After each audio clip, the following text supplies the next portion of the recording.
Faster than a speeding bullet. More powerful than a locomotive. Able to leap tall buildings at a single bound. Look, up in the sky. It's a bird. It's a plane. It's Superman. Kellogg's Pep. P-E-P, Pep. Kellogg's Pep, the Sunshine Cereal, presents The Adventures of Superman.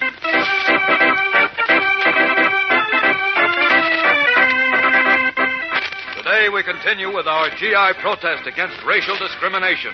A protest ended in alarming sounds of gunfire.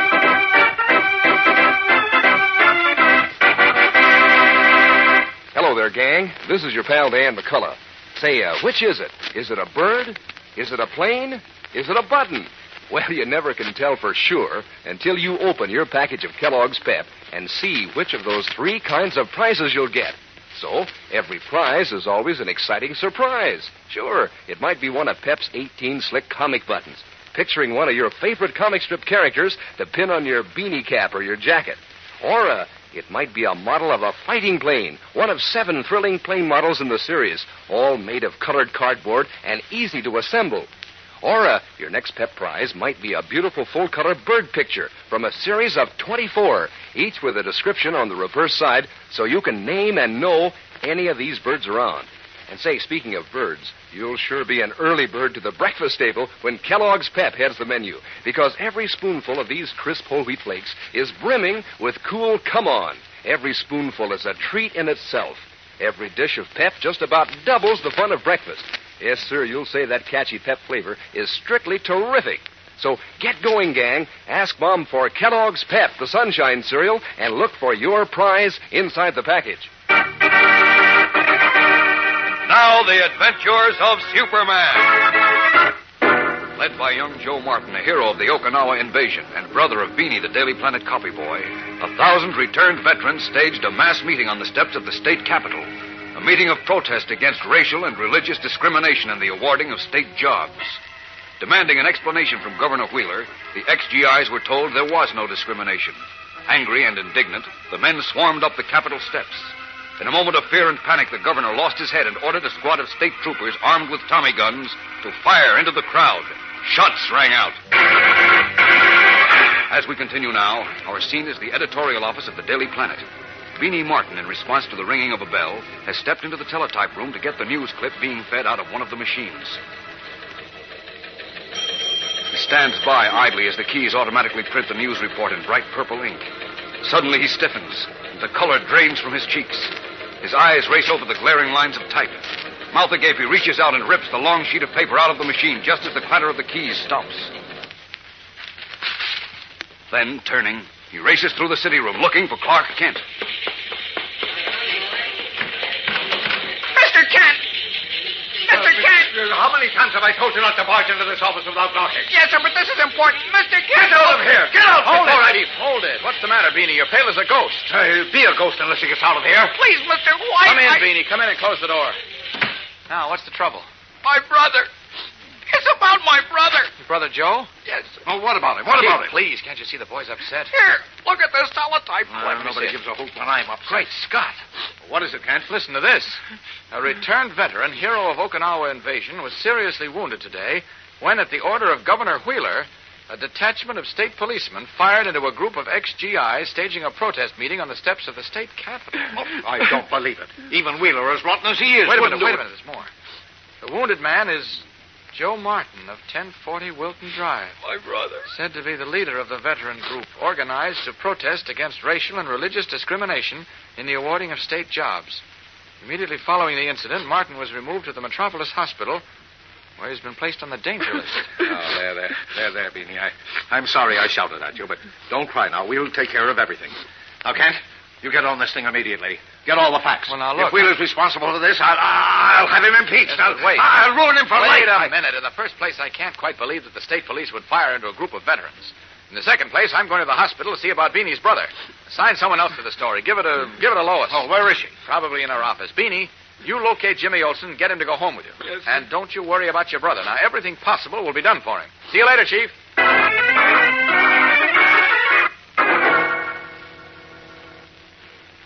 But, Doctor, I've got to see him. I'm sorry, Mr. Kent. We've just done an emergency operation on him to remove the bullet from his chest. He's in a coma. No one can see him. But, Doctor, you see... I think there's a friend of his sitting in the waiting room. Perhaps he can help you. Oh, here he comes now. Oh. Any change, Doctor? No change. Well, I'll have to leave you now. Sorry. Thanks, Doctor. Quite welcome. I understand you're a friend of Joe Martin's. I've known him almost all my life. We were kids together. We went to school together and fought the war together.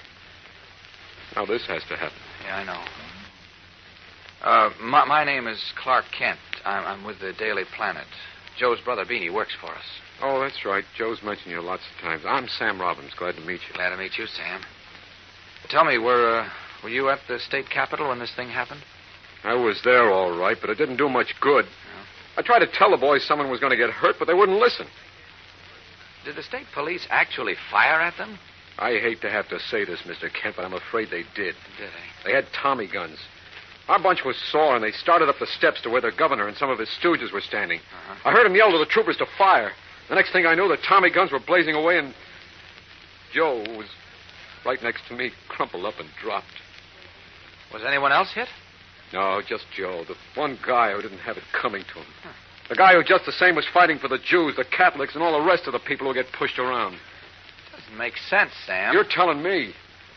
Gee, I remember thinking when we were crawling up one of those Jap Island beaches with slugs whistling around us and knocking off one guy out of three that, well, maybe after this war was over, we'd wake up to the fact that when the chips are down, it doesn't matter what prayer book you read out of or what color your face is. Yeah, that's what I thought, but I guess I was all cockeyed. No, I think a lot of people did wake up, Sam, but that's not what I was thinking of when I said it didn't make sense. I was thinking that if the state police fired into the crowd, how come only Joe was hit? Particularly with Tommy guns. I don't know. Yeah, well, I'm going to find out. You'll be around here for a while yet, won't you, Sam? I'll be around until they tell me Joe's going to pull through. If it takes a week. Okay, I'm going over to state police headquarters. I'll be back in a few minutes. A few minutes? Mm-hmm.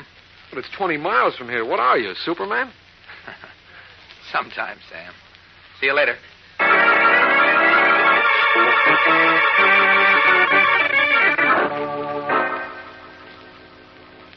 Will you please repeat that for me, Sergeant? Sure. After I went in and told the governor my men didn't like the idea of pointing guns at ex-GIs because most of them were in the Army themselves.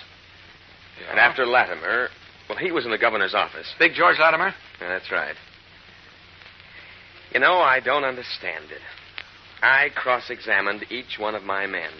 They all swear they fired way over the heads of the crowd. Hey, wait a minute, Sergeant. Wait a minute. I just thought of something. You've got a ballistics expert here, haven't you? I'm the ballistics man. You? Oh, good. You're coming back to the hospital with me as fast as we can get there. Come on.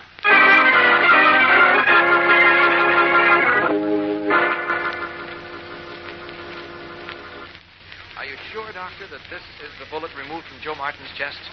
Positive, Mr. Kent. It's not just beneath the heart. All right, Sergeant, here it is. Can you tell from what kind of a gun it was fired? Let's see. Yes. 32 automatic. No doubt about that? No doubt at all.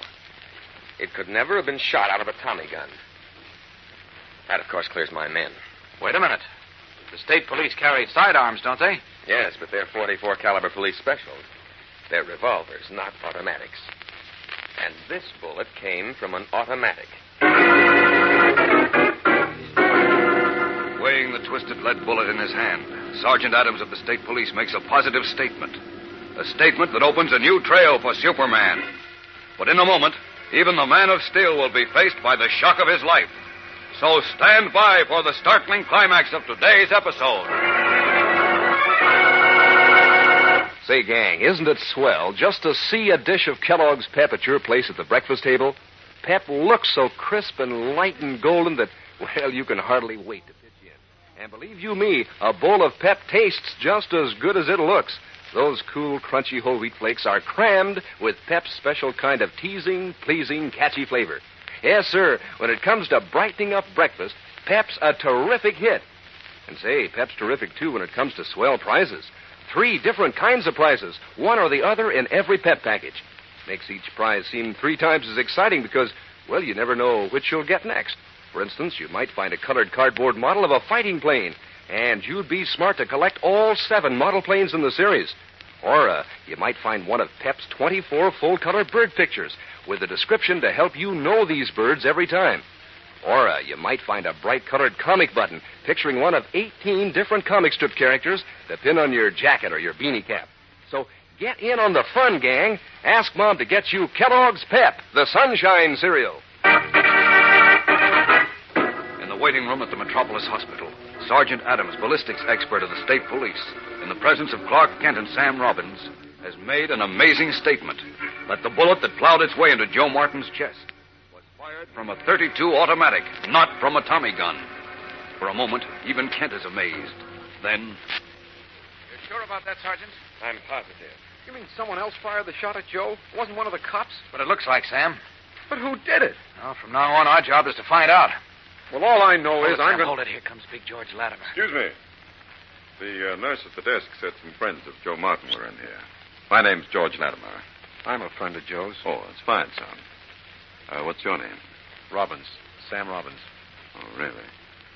I know you, Sergeant. Adams, right? That's right. And this gentleman? Kent, Daily Planet. Oh, yes. I've heard of you, Kent. Star reporter. Great paper, the Planet. Even though it fights me, but that doesn't mean anything, of course. Big George Latimer loves a fight.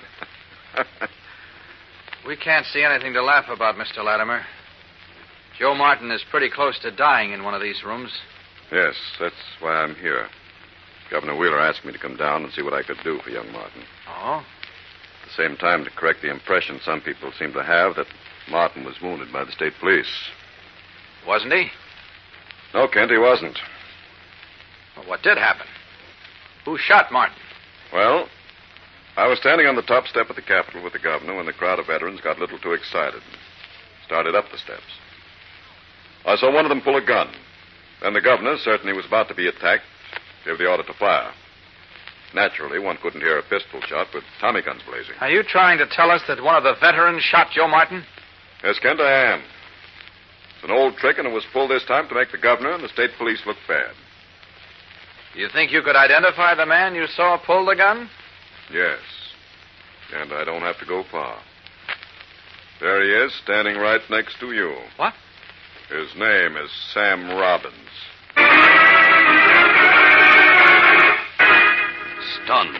Stunned beyond even the power of speech, Clark Kent and Sergeant Adams turned to Sam Robbins as Big George Latimer points an accusing finger at the dark-haired ex-GI. What does this mean? A man like Latimer certainly can't afford to make a public accusation of attempted murder without being able to prove it. Fellows and girls, you're in for a thrill a minute in tomorrow's exciting episode of this story, as even Superman, with all his strength and cleverness, finds himself caught in a monstrous web of hatred and intolerance. So don't miss it. Tune in tomorrow, same time, same station. And remember, for breakfast, it's Kellogg's Pep. For excitement, the adventures of Superman.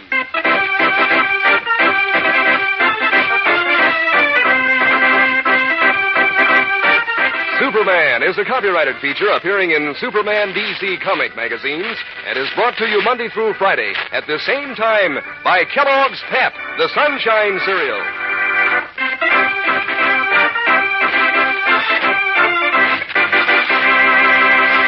Say, gang, when you think of famous names, do you think of Kellogg?